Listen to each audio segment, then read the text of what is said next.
All right, so business is business. So let's go ahead and get into it while we are over here watching the Philadelphia versus Minnesota Timberwolves game. Joel Embiid is back. It is wonderful to see. Russell Westbrook has signed with a team. Finally signed with a team. I know, right? And within that, we were able to look back at some of the things that were being said before he even signed with that team.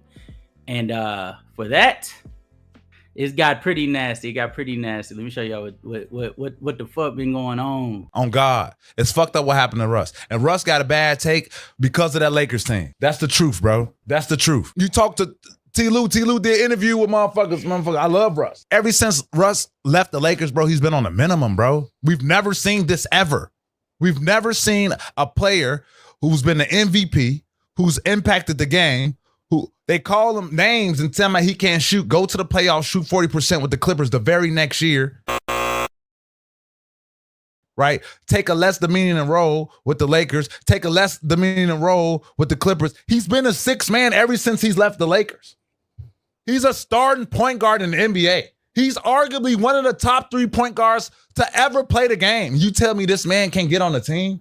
I was with him until he said that nigga's a starting point guard, bro. I ain't gonna lie to you. In big 2025, Stephen Curry, Darius Garland, Anthony Simons over in Boston. So that I can't ride with him with that.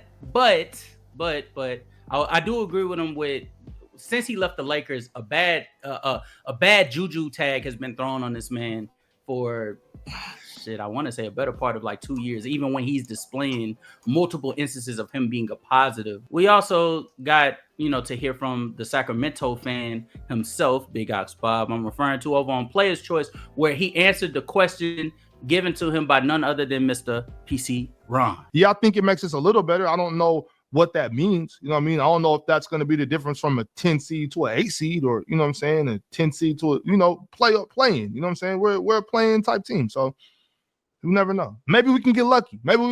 And get a 7 seed and play Houston. You know what I mean? Shit. I don't know. On surface, just hit me out, chat. On surface, a team that has Zach LaVine, Sabonis, Russell Westbrook, DeMar DeRozan, Keegan Murray, who just a few seasons ago, he was on the up and coming. Niggas was ready to already, get his contract, his max rookie contract extension in writing and signed off. And Malik Monk, this team should be a playoff team. But for some reason, I just can't help but to feel like this team is just like they're putting their egg in the wrong basket. Last year, right? Zach LaVine averaged 23, 4 rebounds, 4 assists on 45% from the three and 83% from the free throw line, right? And then I noticed during that same time period that he's on the Sacramento Kings, this is a team that when we're talking about what they're based off of, they're based off of offensive production and impact and continuity, and they were putting up a 116.7 offensive rating. Now, to some people that might, want to do their due diligence and say, well, what were they before they got Zach LaVine? I want to check that. They were a top 7 offense, but they were 115.3 offensive rating. So they were behind the 8 ball compared to what they were with Zach LaVine. And so it got me to thinking, well, if they are able to do those type of things offensively, what exactly is Zach LaVine doing? So then I go and I look at what Zach LaVine is doing, and I realize that the way and the style in which he's playing really ain't that, like, it ain't that complex. So here he spins off, he gets a fadeaway. That's a tough shot, which credit to Zach LaVine for knocking down, but anybody that has seen a Zach LaVine led offense, you understand that that's pretty much where you want him to take those shots. Here's a rebound from, I think that's Kevin Huerter to him, open 3.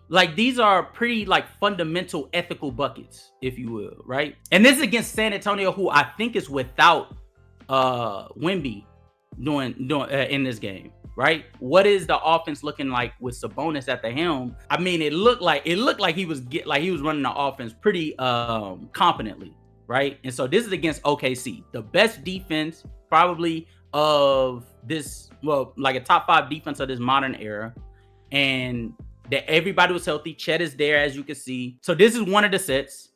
So he fakes a handoff, gives it to DeMar DeRozan. DeMar DeRozan, because Sabonis seals off, gets an open midi. Second possession. Sabonis gets down hills, throws a post. Chet gets caught looking, kicks it out to Keegan Murray. Easy bucket, right? And so those are the things that I think is like manageable, and it's able to transfer between him and Zach LaVine with more time, because I think Zach LaVine could be more of a beneficiary than any of those guys because he's just more efficient of a scorer. But let's get down to the nitty gritty. What I don't like about this team is how clunky these buckets is finna be. Spacing is the game. That's why I think DHOs have run rampant. Jokic being at the helm of, you know, one of the most efficient offenses during the postseason. Miles Turner or Pascal doing handoffs with Tyrese Halliburton and Nembhard. The Sacramento Kings at the helm of Mike Brown had Sabonis do handoffs with De'Aaron Fox, and it led to one of the most efficient offenses as well. And what I think that can be with this roster is not as effective as people might believe. I'm a fan of LaVine with Sabonis, but I'm not the biggest fan of a Malik Monk alongside Sabonis as well,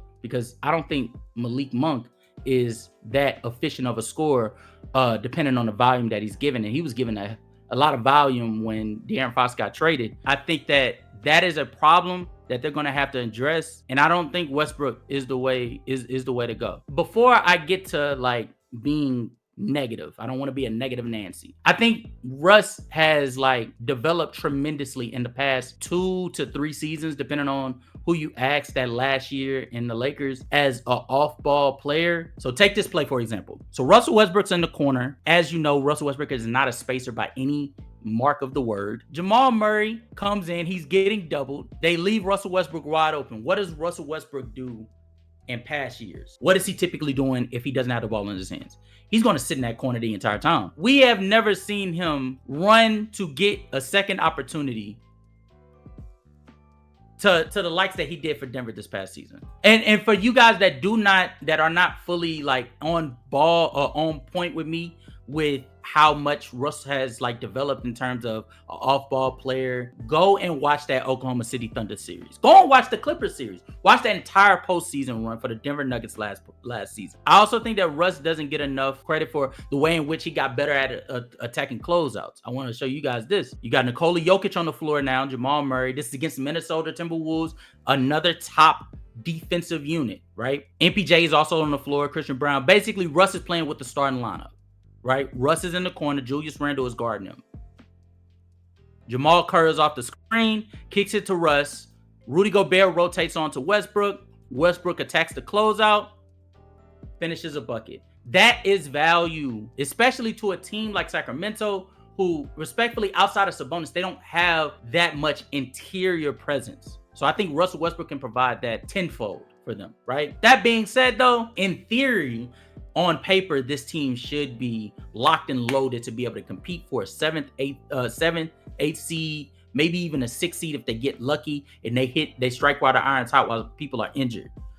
But in practice, this team just is not, they're not equipped enough offensively, and defensively. They were a bottom 10 defense last year, and they didn't add anybody of substance to upheld them to a higher threshold. I think Phoenix is a better team than in practice. On paper, I think Sacramento is the better team than New Orleans and Phoenix. But I think Phoenix is the better team than New Orleans and Sacramento. And I think New Orleans is sneaky good. And especially if they can figure it out, I think they have the best player of all three. We'll have to see how that works out. But as of right now, I'm going to say Sacramento is going to make the play-in, but they'll be the 10th seed. That's what I'll say.